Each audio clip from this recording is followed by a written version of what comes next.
welcome back to Above the Yellow Line, the show where we talk all about the NASCAR Cup Series, and today we're going to talk about the Ruoff Mortgage 500 that showed young gun dominance at the track that day at Phoenix Raceway. So we'll talk about that, and then we'll preview next weekend's race at Atlanta Motor Speedway. A little nervous about it, but we'll get into it, so without further ado, let's get to it. I don't know about you all, but going into Phoenix Raceway, I did not see this winner happening whatsoever, but Chase Briscoe, young gun, took the cake on Sunday Phoenix Raceway and won the Ruoff Mortgage 500. He becomes NASCAR's 200th different winner in the series. Pretty exciting stuff. And then Chastain with another top three finish, finishing in second. And then Reddick is your guy in third. Though he was strong in many of those races, he just got his season best finish in third after finishing seventh last weekend in Vegas. And then Blaney with the winning car was, again, caught in misfortune with pit road issues with a speeding penalty early on and then a tire issue, but he bounced back to finish in P4. And Kurt Busch, the guy struggled. I didn't see him getting a top 10 finish, let alone a top 5 finish. The Toyotas as a whole had some misfortune, I guess this race to say, and had some issues, whether it was tire, whether it was mechanical, whether it was just they didn't have the speed that they were looking for at Phoenix. Kurt Busch somehow managed to save the race for them, and he finished in P5. Then Kevin Harvick came back to finish in 6th position. We all know that Phoenix is Harvick's wheelhouse. I mean, heck, Harvicking around the bottom line of the track, sticking the tires to the glue of that bottom line is what Harvick is known for best.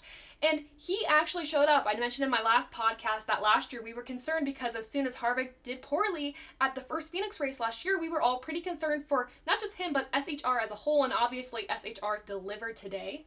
He finished stage 1 in P8 and then stage 2 in P3, and not to mention that Harvick now ties Dale Earnhardt Sr. and Richard Petty with the most consecutive top 10 finishes at a single track, with 18 at Phoenix, while the King and the Intimidator got their 18 consecutive top 10s at North Wilkesboro.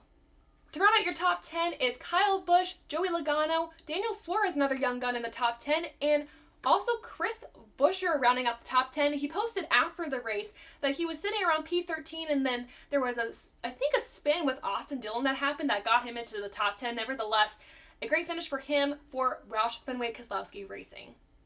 There are two talking points I want to mention. First off, Phoenix. We're going to see this racetrack again at the championship race. Now, I think it's too soon to tell. I was thinking about this before I went to record this, that wow, we're going to really see who's going to struggle at Phoenix and who's going to really strive at Phoenix this weekend, and it's going to translate to the last race of the season.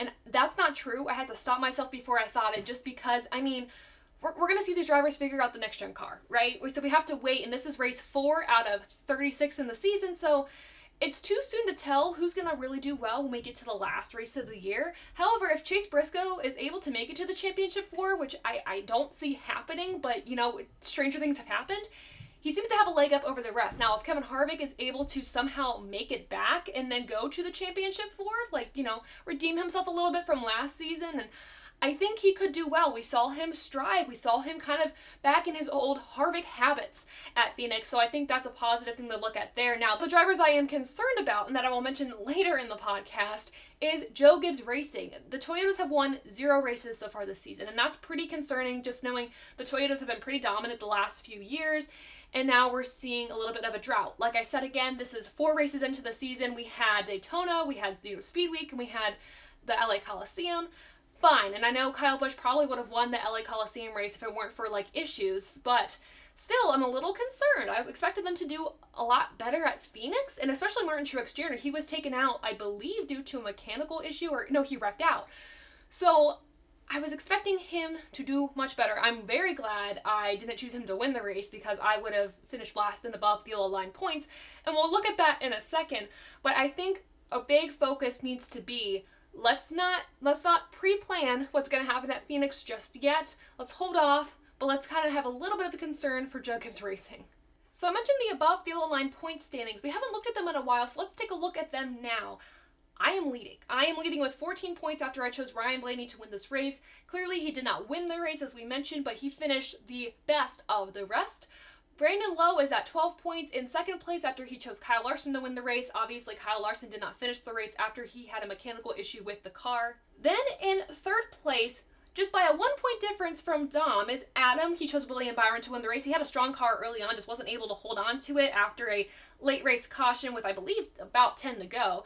and he has 8 points now. And then Don, he gained a lot of points, choosing Kyle Busch to win this race, but again, he is back in 7th. So I don't want to speak too early, but things are looking a little promising after 4 races. Yet again, it's anybody's game this early in the season for the Above the Yellow Line point standings. I also want to remind you guys to do the Above the Yellow Line NASCAR Fantasy app picks. We do that, of course, every weekend. The standings are there. You can see how everyone's doing, but it'd be so cool if you guys could join in on that. So make sure to go to the NASCAR app, go to I believe the Fantasy tab on that app, search the Above the Yellow Line, and you can join our fantasy league. So pretty cool stuff.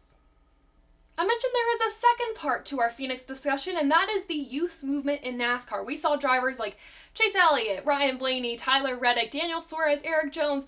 Who am I forgetting? All these other youth drivers in the Xfinity Series nearly 5, 6, 7 years ago? And now they are Cup Series stars, or to-be stars. I don't want to get too ahead of myself, but we're seeing them contend for wins this season. Obviously, Chase Briscoe, win. Austin Cindric, Daytona 500 win. We're seeing Tyler Reddick get really close to that win. Daniel Suarez, Ross Chastain, Trackhouse teammates contending for wins as well. And it is so refreshing, I think, just to see different names towards the top of the leaderboard, but also seeing some unexpected names. And we obviously, I feel like, have to contribute this to the next gen car and how quickly they are able to adapt to it, like I mentioned earlier. I'm really curious if we're going to see a lot more youth drivers in the championship fight this year into the playoffs that might kick some of the older drivers out. Now, I don't know who it's going to kick out yet. My prediction is I have in my preseason bracket that Brad Keselowski is going to make it into the playoffs. Unless he wins at a super speedway track, I don't see his car or his team right now really having the speed they need. Chris Buescher has had some good weekends, but unless Brad Keselowski wins at a super speedway track, I see him kind of getting cut out of the championship fight. I'm not really sure what other drivers. I think Harvick has enough of a strong showing so far that he could make his way in for sure, and he's always a guy that seems to make it in at the last minute, but I see more of the youth drivers making their way into the championship fight this year because I think we're going to have more surprise winners. We have had 4 different winners so far this season with race point races, I guess, words. But regardless, I think we're going to see Ross Chastain win, potentially. I've already said Tyler Reddick. I think he's going to win this season. Cole Custer, not sure maybe. I know he won at Kentucky Speedway 2 years ago. I don't know if he's going to win this year. He can prove me wrong, though. I am welcome to it. But, a William Byron win, I think that's going to happen. So we're going to have to see how this youth does. And I'm really curious at the end of the season to compare the stats. How many wins did drivers under 30 have? Because we are on 10 consecutive races of drivers that are under the age of 30 winning, which is really impressive. So I'm curious how that stat's going to look at the end of the season. But so far, 4 points-paying races, 4 different winners, all under the age of 30 so far. So we'll have to see, but the youth movement is looking pretty strong so far in 2022. Now it is time to give the coveted award, the Above the Yellow Line MVP of the Week from Phoenix Raceway. And I gotta say, I struggled with this one a little bit for the LVP, the MVP. Gosh, that was a no-brainer. I'll just say it right now. It was Chase Briscoe. How can you not? Dude pretty much dominated a lot of the race, ended up winning, was able to keep on top of the pressure. Because I think if it was any other driver, and I hate to say Reddick in this case, because I will say his win is coming. I've said it so many times this podcast and outside the show. But I feel like he might have choked at the last minute or something might have happened. Now, Chase Briscoe was calm, cool, and collected. Tony Stewart knew exactly what he was doing, putting Chase Briscoe in that car. Got that 14 back here. I'm wearing a Tony Stewart shirt, if that tells you anything. But he was able to live up to the number 14 and really prove to his team that he has what it takes to win.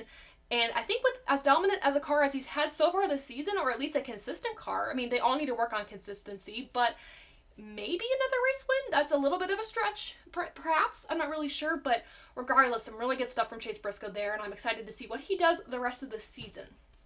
Now for the LVP, I hate to end on this because, it's pretty negative, but for the LVP of this week, I didn't want to go with Ryan Blaney again. We all know he has bad luck.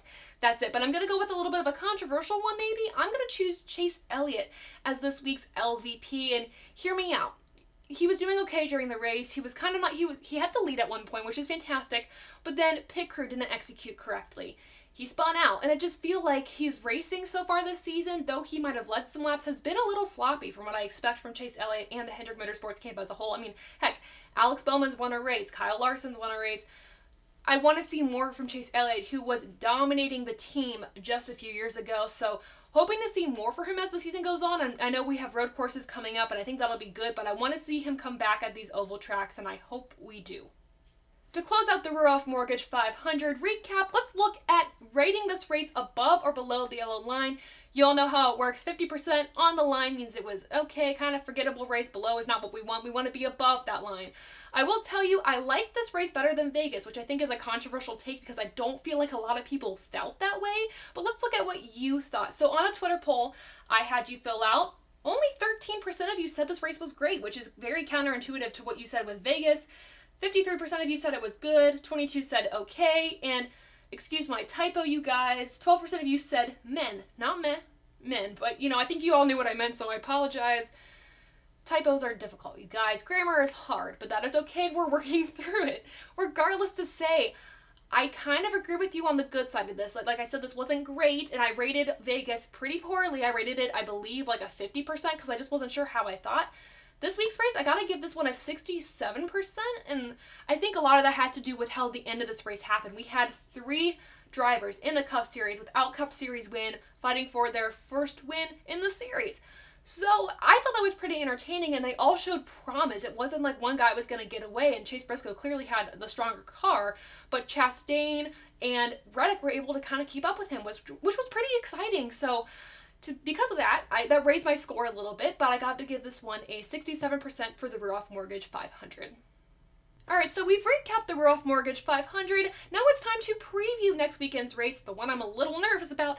It is the Folds of Honor QuikTrip 500 at Atlanta Motor Speedway, the new Atlanta Motor Speedway, all reconfigured. We'll see how it goes, so let's start with our track facts.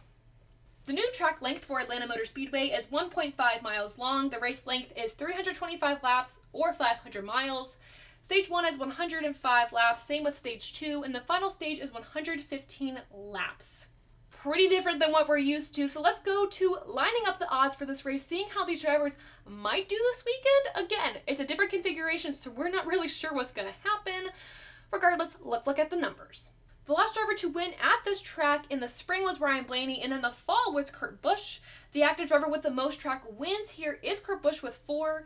The active driver with the best average finish at this track is Ryan Blaney. It is a Ryan Blaney and Kurt Busch sandwich here with an average finishing position of 12.43. The team with the most wins, though, does not come from either of those teams. That's Hendrick Motorsports with 14. And finally, the wins by manufacturer, Chevrolet with 41. Ford with 34, and Toyota with 7. All this information coming from RacingReference.com. To close out this recap, it's now time to do 2 watch and 2 worry. This is where I choose 2 drivers to watch and 2 drivers to worry about. Could be teams, could be issues, etc. But I figured this is the way to go since we haven't seen practice and qualifying for this track yet, or even in general now that practice and qualifying are back. I think it's only fair to wait until then to choose our race-winning picks. So let's start with the negative. I think I learned my lesson from last time. Here is my to worry. I mentioned this earlier in the episode, but Joe Gibbs Racing, I'm going to worry about this weekend. One, it's a super speedway track. They're going to have to really figure out which manufacturer they want to team up with to be able to have a shot at winning. Obviously, the Daytona, they actually did pretty decently well, kind of flip-flopping, I think, between teaming up with the Fords and teaming up with the Chevys. I think they did all right, but regardless, they haven't had consistency so far this season, and with the malfunctioning issues of the cars and the tire issues that they've had, and I mean, the whole field has had, honestly, but I'm going to be worried about them. I want them to pick it up a little bit this weekend, and I hope they can figure something out. And if it's not this weekend, I hope very soon, but I would like to see them finishing more where they start the races or at least having less issues. Now, the drivers I'm going to watch. Guys, I can't pick one. It's everybody. I'm going to see how everybody does at this new configuration of Atlanta Motor Speedway. There's deeper banking. It is more a speedway. We're also going to be looking at that double yellow line rule. I'm thinking, according to Bob Pockrass on Twitter, that this is going to be a rule that NASCAR sets for the weekend. You can't dip below the yellow line. Hilarious. It goes with the podcast. How serendipitous. But we're going to have to see how that works because this is going to be something new that all the drivers are going to have to figure out. I will say we're going to have to watch our super speedway pros. I'm thinking Brad Keselowski, Ryan Blaney has shown promise at the super speedways. I'm thinking Bubba Wallace might do well, just knowing how he does at Talladega and at Daytona. So we'll have to see which teams can figure it out, which drivers can figure it out, and if it resembles at all a super speedway that we're used to. Regardless, I'm anxious, I'm nervous, I'm scared, a little excited. More so, I'm going into this weekend, as we all should, watching and then waiting to give my reaction. I'm not dogging on the idea of this new configuration until I see how it actually works. So we'll see. Who's to watch, who's to worry about this weekend, we will only know after the race. So let's see if these drivers can stay above the yellow line this weekend at Atlanta Motor Speedway for the Folds of Honor QuikTrip 500. And with that, that has been this episode of Above the Yellow Line, the show where we talk all about the NASCAR Cup Series. And this weekend we have all the series racing at Atlanta Motor Speedway, trucks and Xfinity on Saturday, and then of course Cup on Sunday. So I'm very excited to see that. I'm also excited to see what else we have in store for you on our social media pages. So make sure to follow us on Instagram and Twitter for the latest updates from us here at Above the Yellow Line on when we post and the latest NASCAR news updates as well. Also follow us there for race day polls and fun interactive topics for us all to discuss. Then make sure to follow us on Twitch for streaming on most Fridays, where we play some fun NASCAR games from our past and our present. We talk about them, and we talk about topics from my love of McDonald's to what's going to happen to the race this Sunday. So make sure to follow us there as well. All of these linked in the description below, but before you check those out, make sure to like this video, subscribe to the channel, share this with your friends and family, and guys, thank you so much for watching this episode of Above the Yellow Line, and until next time, I'll see ya.